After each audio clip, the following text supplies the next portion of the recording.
readers, reviewers, countrymen, lend us your ears.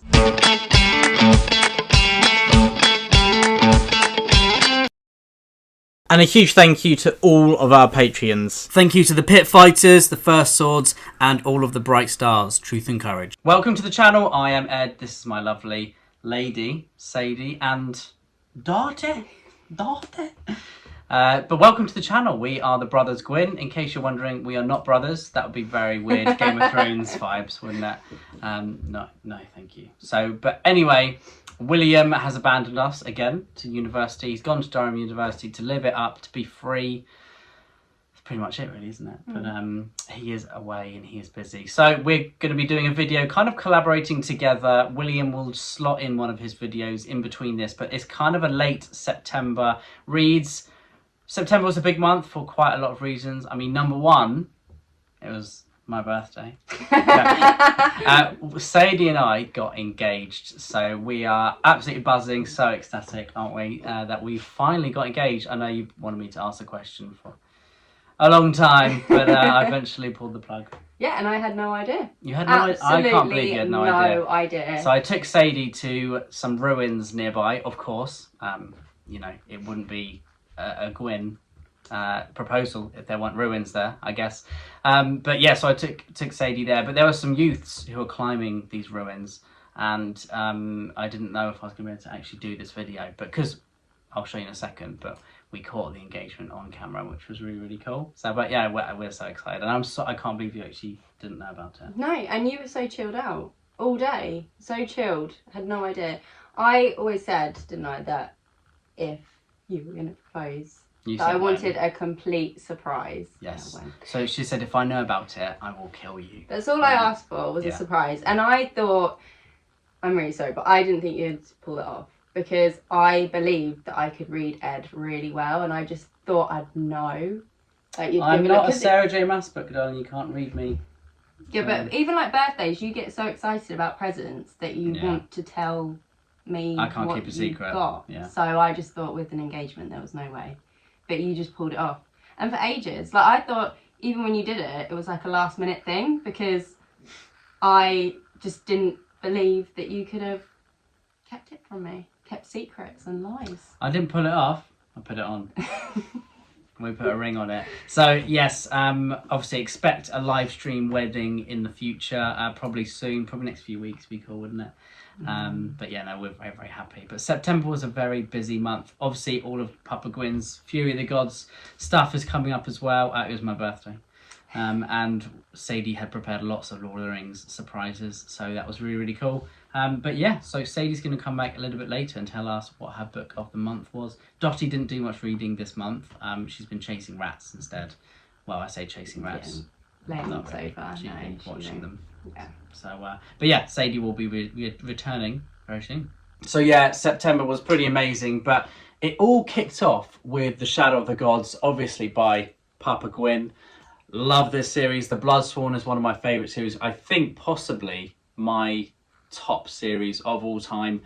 To me, it's the pinnacle of fantasy, and The Shadow of the Gods is just an iconic book one. I love the Viking setting. Obviously, we are Viking reenactors, and it seems like it's a series written for me. I know it's written by my Papa G, but yeah, it does definitely feel like it was written for me. The whole Norse mythology, the way that Papa Gwyn twists and bends different things. He has slightly different POVs where they're kind of focusing on a different area of the Bloodsworn, of the land of Vigrid, the battle plane. And you have Orca, who is a kind of older warrior with a seasoned past. She's a mother. You have Elva, the young girl, the young woman who wants to be a battle chief, basically. She wants to be an amazing warrior. And then you have Varg, who is a recently escaped slave. And seeing those three POVs explore the land of Vigrid in such an insanely brutal, sometimes funny way as well, it's just brilliant. I think this probably is Papa Gwyn's funniest book, particularly as it has a character called Svik, who I don't know why, I'm drawn to him. And I feel like Svik and I are really similar, so whenever I see his name on the page, I always say, hello me. And next up on my list is a series that is slowly transforming and taking over my life, and it is the Dungeon Crawler Carl series. Now, Dungeon Crawler Carl, Book 1 by Matt Dinnerman is a fantastic lit RPG, high fantasy tale, which is basically Dungeons and Dragons on Earth. So aliens basically have invaded, and the apocalypse is being live streamed to a very wide audience in the galaxy. And we have Carl, who is a man who has found his way into these tunnels, into these dungeons, and then he realizes that he is now in a game, and it's, you know, like the Hunger Games but funny, and with a cat who is brilliant. Now, I'm not really a cat person, but Princess Donut is just the greatest cat. One of the best animal companions I've ever read. She's absolutely brilliant. And Princess Donut, what a name as well. It has made me want to get a cat called Princess Donut. But I will just stick with calling Sadie Princess Donut for now. She seems to like it. Will and I actually reviewed Dungeon Crawler Carl. I don't know if it's on the channel yet, or it might be in the future. I think in the future, William is the god of the schedule. So it will be out very soon, I imagine, and hopefully you guys can see what we liked about it, maybe what we didn't like, but it was definitely a big hit with me. I absolutely loved it. It's a great book. And I also I had to go and listen to the second book. Now, the narrations by Jeff Hayes are absolutely top-notch, and the second book, which is Carl's Doomsday Scenario, didn't quite hit the heights of Dungeon Crawler Carl for me, but it was still a great, riveting, you know, roller coaster of a read.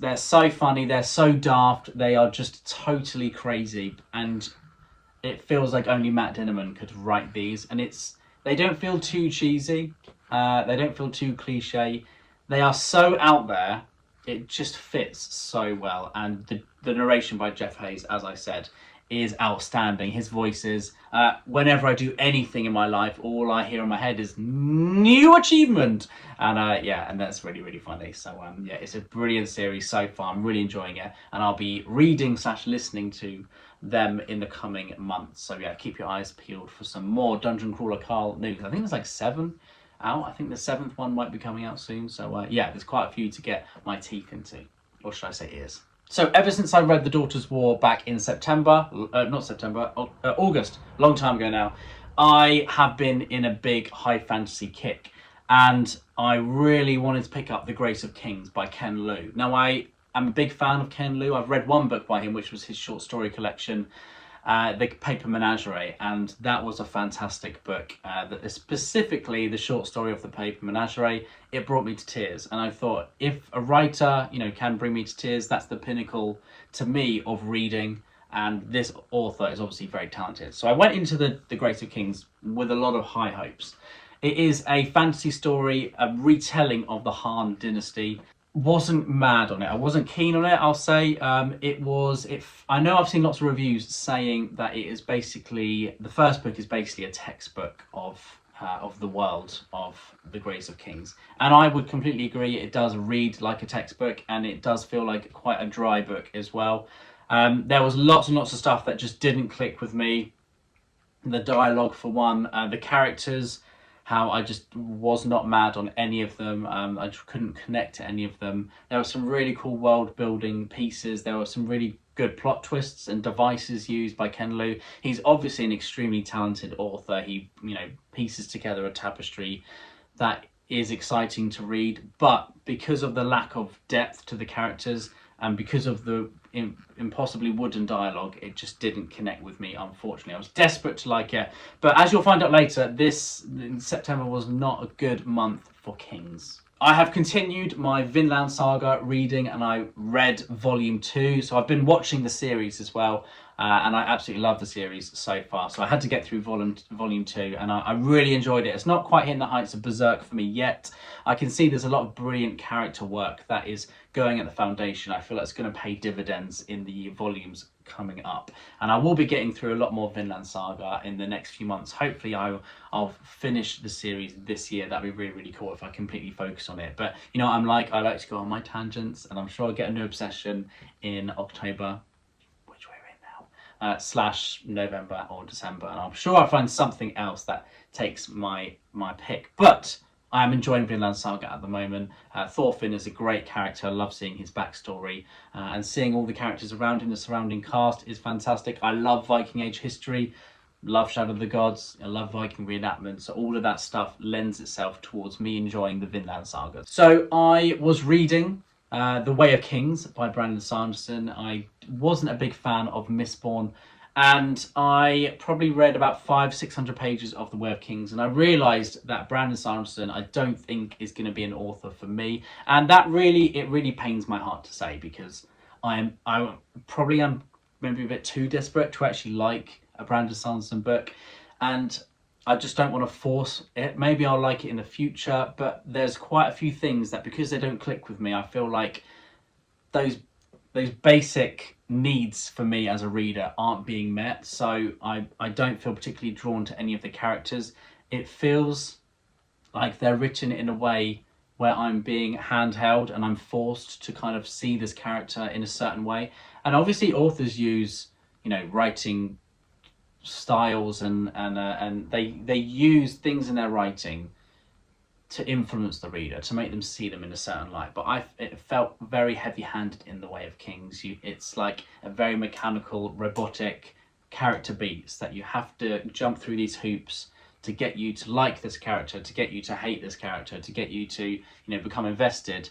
The plot wasn't carrying it either, and I think the way that it's a huge book as well, the excitement just wasn't there for me, and the dialogue, similar to the Grace of Kings, it felt to me quite wooden, and the humour just didn't land with me. So I read about 600 pages of it, and I thought, I never DNF a book, so I put it down for a little while, and I did finish it this month. But I chose to read The Last Argument of Kings by Joe Abercrombie. I've read the series probably like 5-6 times now. One of my favourite books of all time. And I just wanted to take myself back into a fantasy world that I completely adore, where the dialogue is sharp as a knife from Logan Ninefingers, one of his belts. And The Last Argument of Kings is amongst the best of Joe Abercrombie's writing. So much stuff pays off, and I just think it's a wonderful, wonderful ending to the trilogy. I think The First Law probably is my favourite series that isn't written by Papa Gwyn. It's my kind of holy grail of fantasy, and I just love it so much. So I went to read The Last Argument of Kings, and I just read it so quickly. I absolutely loved it. I adored it. And then I did go back and I finished The Way of Kings. So Joe Abercrombie, I like his Kings, but Ken Liu and Brandon Sanderson, not a big fan of those Kings. I then read a book that I've kind of wanted to read but been putting off for a while. And as you guys will know, I'm a big fan of the Regante series by David Gemmell.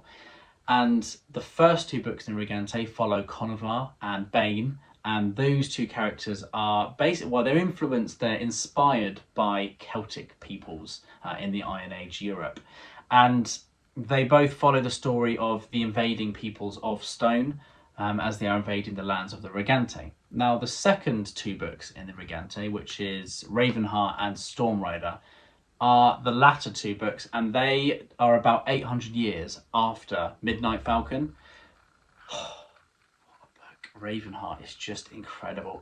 I think it's taken over as my favourite David Gemmell book, and it's all because of one character who is called James Grimmoke. And so the premise of this story is it's kind of similar really to the first two books, the Regante, where you have a minority, a different peoples who are being invaded in their lands. But this book is, these lands have been invaded, and is seeing how the future plays out, but it's taking along such a long leap of time. It's a really interesting way of doing this series, and I think it was such a brilliant idea from David Gemmell to do it 800 years in the future. So the world is inspired very much by the history of Rob Roy, let's say, with Liam Neeson, where it's the Jacobite Revolution is about to kick off. It's England and Scotland.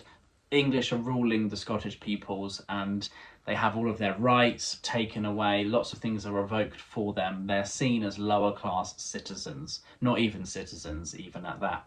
Now, James Grimmoke is this big, stoic man who is the life and soul of the community of the Regante. He still wears his colours, even though they're outlawed. And he is just a fantastic, to me, role model as a male fantasy character.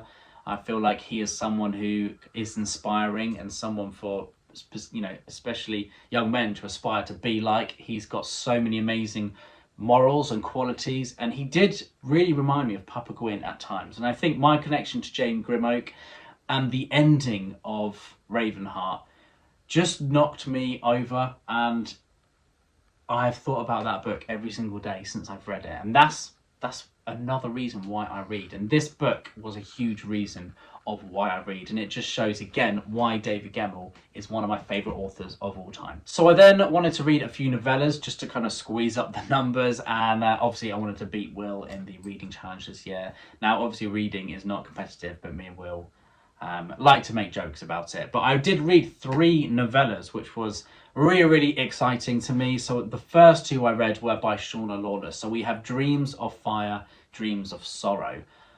And they are fantastic novellas to her series, The Gaul Song. So I absolutely love them. They introduce, well, they don't introduce, but they some of them, they introduce some characters, blah, blah, blah. But they focus on the years, so they are prequel novellas, the years coming up to the Gaul Song trilogy. And I wanted to read them before the 3rd book came out, which is The Land of the Living and the Dead. I'll talk about that in a minute, because I also read that. I had a very good September. But these 2 novellas, they portray characters in such different lights, and you see this backstory. And to me, they are necessities. They are must-reads.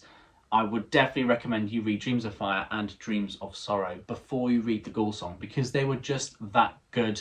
The writing was fantastic, so sharp, so quick to read. The dialogue was amazing, and they built so much tension, and they added tension and layers to the writing of The Gaul Song.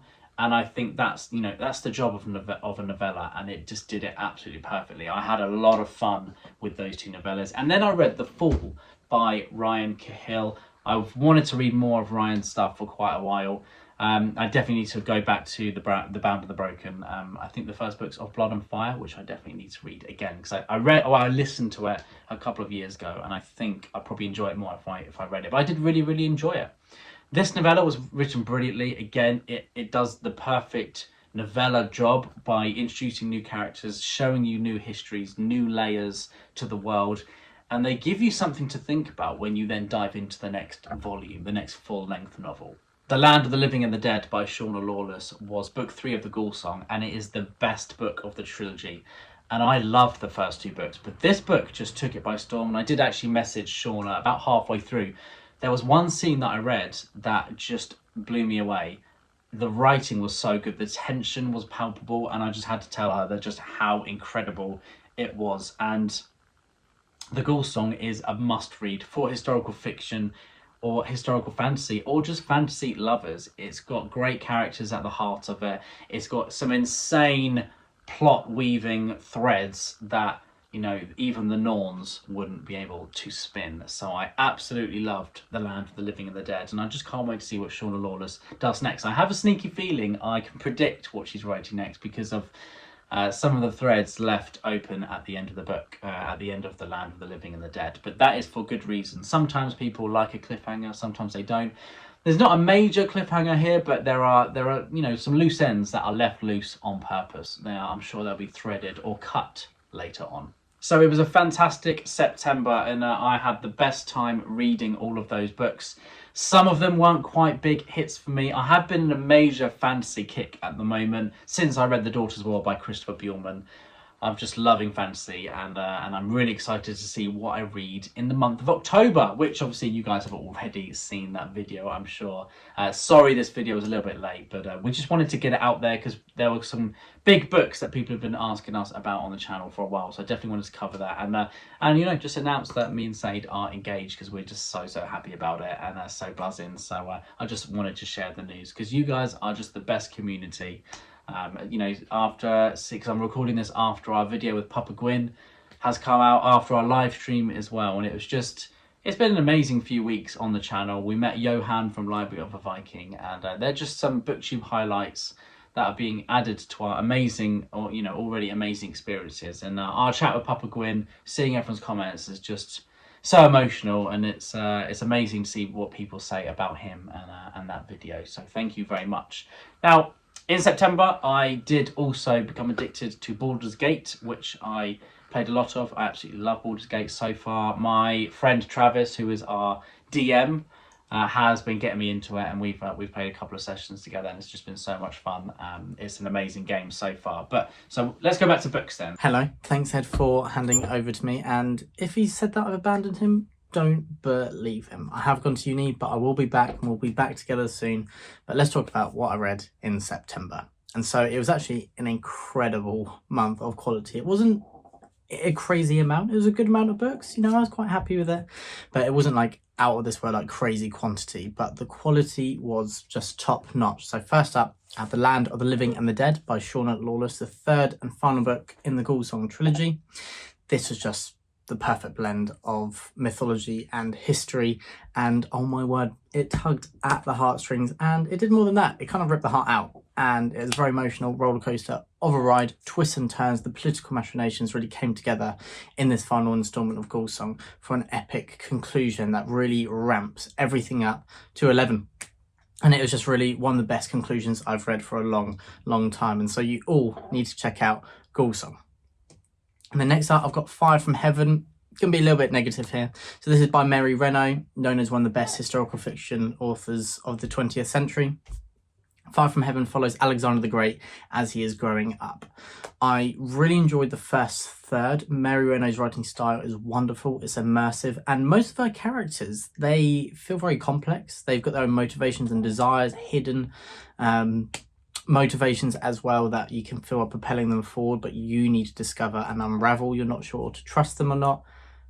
But now onto the downside. Alexander is basically perfect in a way that just does not make sense for the kind of murderous, psychopathic lunatic that we know of history. Of course, he's fascinating to read about, but that does not mean we think he was a moral man.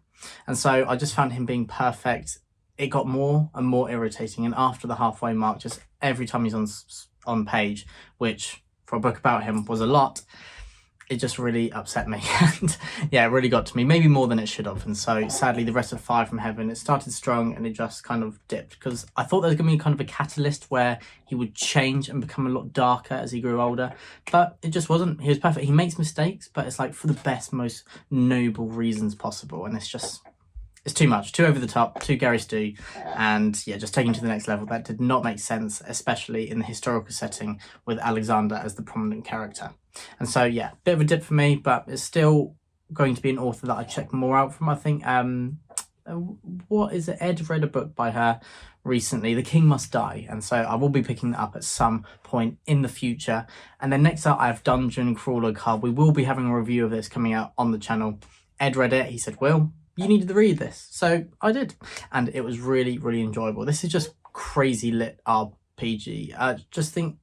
I think this is the first series I've read kind of along those lines. Oh, actually, Cradle is a bit like that kind of leveling up style. But other than that, Dungeon Crawler Carl, still kind of dipping my toes into the genre. And with the craziness, I thought that the novelty was going to wear off after a while, but it really didn't. It really just held its drive. It held its power. And through the creativity of Matt Dinnerman, adding little nuggets here and there, little breadcrumbs, get you intrigued and interested in growing the world, it keeps you hooked and it keeps full throttle down. And so Dungeon Crawler Carl was a really great, enthralling read, and Princess Donut, fantastic side character. And recording this, I've finished reading book 2, and so I'll save my more in-depth thoughts for my October wrap-up, but book 2 is pretty good as well, and it is a truly addictive series. I think if you enjoy book 1, you're just going to fly through, and I think I'm going to as well, and I've heard it from a lot of other people as well. I've said as well. But next up, I've got The Daughter's War by Christopher Buehlman. Oh my word, this is just... Fantasy is usually my bread and butter, and this reminded me why. Often I've not been reading as much fantasy lately, and there's not been as many that, you know, have really stuck out as my favourites. I've been leaning more towards other genres, but The Daughter's War is what modern epic fantasy needs to be. It's got the epic backdrop, but an intimate core. We're basically following a few siblings through letters, through Galva's narration. So her and her brothers, and we're following kind of their relationships as they're in different parts of this army against very, very nasty goblins. They are terrifying. They're not goblins like you know in anything you've read before. This is a book that just everything is fantastic. I thought, okay, there's going to be a lull. Surely someone can't be extraordinary from page 1 to page 400. Chris Bjorn proved me wrong. From the first page, I was hooked. I felt this was going to be a book for me. The tone and atmosphere, and it's just so vivid and immersive. Everything was brilliant. And I don't know how, but he made me fall in love with ostrich-like ravens, which I did not think was possible. But yeah, The Daughter's War, absolutely marvellous fantasy. And if we'd recorded our favourite fantasy books of all time videos after reading The Daughter's War, that would have been in the list for me. And so maybe that's recency bias. We'll see in a few months. But I think The Daughter's War is going to be an all-time favourite for me. And then getting to the final two, the next one I read was Cujo by Stephen King. The 10th Stephen King book that I've read, or work, because a few are short stories. This was a bit of an odd one. I thought the beginning really good, really liked the kind of mix of characters. Stephen King classic, jumping between a lot of different perspectives that you're wondering how they're going to be brought together. They've got their own very unique and intricate lives themselves that make them feel very real. And then they're brought into the greater arc of the story, which of course for Cujo, you know, is the rabid dog. The most emotional parts of this were when we follow Cujo as he is becoming rabid, and it's just so sad being in his head. He's very sad, he feels a bit different, and he doesn't know what's going on. And for me, as a dog lover especially, that hit hard. But the rest of Cujo, I thought, I don't know, it just lacked the usual Stephen King X factor. It was enjoyable. I don't regret picking it up. I'd recommend it to others, but it wasn't one that I loved, and it's not one that will probably stay in my mind for a long, long time. It'll be in the lower echelons of the King books because he's such a great author that I've enjoyed 90% of them, but this can be towards the lower tier. And it won't be one that I think I'll be rereading. There's plenty more that I'd love to read again. And then last up, I've got Shadow of the Gods. I am cheating slightly because although I'm ashamed to say it, I was a few days behind on the read-along, which we've been doing on the channel, which is kind of wrong as we're the hosts. So I finished Shadow of the Gods first week of October, but I'm going to count it as September. So cheating a little bit. But yeah, that's Shadow of the Gods. Of course, incredible to be back in this world. Just how does Papa Gwyn do it? All the time people think, you know, we're his sons. Of course, we're going to hype it up. But every time I return to it, it's just extraordinary. And Orc is one of my favourite characters of all time. And I know many people would join me there with a love for her. It was awesome as well seeing in the Discord how many people really enjoyed participating in the read-along. But there we go. That's all the books I've read in September. My book of the month is, drumroll, not including reread, so Shadow of the Gods isn't in there. But no surprise, after what I said earlier, The Daughter's War. It hit every note. I'm a character-driven reader.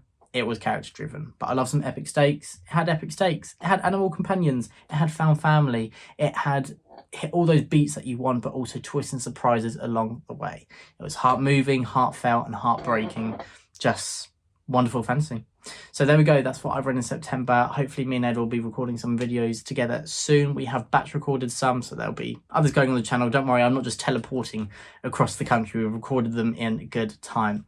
But thank you so much for watching this, and I think I'm handing back to Ed. I think so, but if not, I hope you have a lovely month of reading in October. Truth and Courage, The Brothers Gwyn.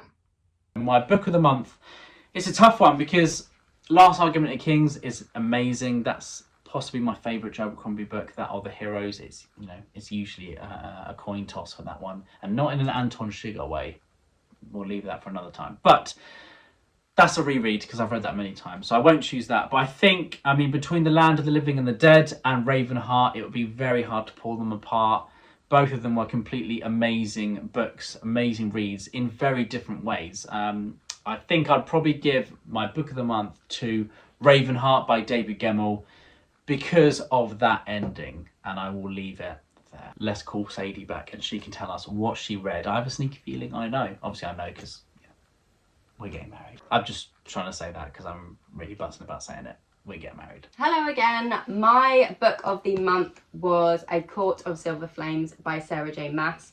This is the last book in the ACOTAR series, and I had to fight myself between devouring it and taking my time because I did not want it to end. Do you find that with series that you like want to know and you want to know everything, and then you get to the end and you're like, actually I never want it to end because I'll never read it for the first time again? Reading the last book. I mean, is this going to be the last book? Is she writing another one? Well, you did say that, I think she is. You've got my hopes up now. I think so. But I completely get what you mean, because you're reading that last book and you're like, I'm never going to experience this again. Like the shocks, the twists, and all of that. Yeah. Reading that for the first time, and you absolutely got through this like a maniac. I've never seen anyone read quite as much as you. I took my time with the series, didn't I? Because I think actually we realised that I read the first one when we had Iris. Yeah. So that was when I began my these books Avatar like series. Core memories for you. Yeah. But you miss the characters and like the world and everything, don't you, as well, when you finish a series. So, but during this book, I managed to convince Ed to start the series, didn't I? You did. But yeah. So anyway, this is a romantasy series, and this was just brilliant. I think out of all of the series, there's two that are my favourite. This is one of the favourites. I can't choose between the two. Maybe when I do a reread, then I'll be able to decide. Favourite? The other favourite is A Court of Mist and Fury, which is that the pink second one. No, the green one. The green. Well done. The green one, yeah. So that's the second one. The next one you're going to read. Yes. So this actually follows a different point of view as well in this, which I really enjoyed, because you know the characters already, and you kind of have an opinion on them, and then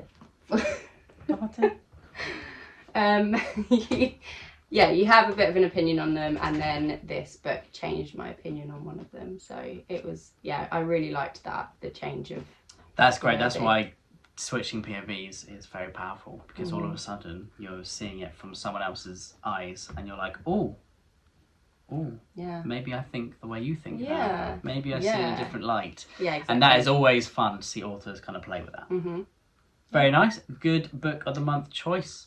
And it rounds off September pretty nicely. Yes. And we shall be hopefully catching us back in October. I know it is October. I'm really sorry. But yeah, keep your eyes peeled for more videos, and say you'll be returning soon for an autumnal reads recommendations. So that'd be really, really fun. But yeah, thanks for featuring and collabing. Oh, thanks for having me. Thanks for collabing. Thanks for saying yes to multiple things. But yeah. Hang on. I just need to just show you the cover again. You know, the cover. Oh, I see. Yeah. Did well, didn't you, darling? Well, You did very well. there's lots of pressure. Thank you very much for watching, everyone. Truth and Courage, the fiancés go in.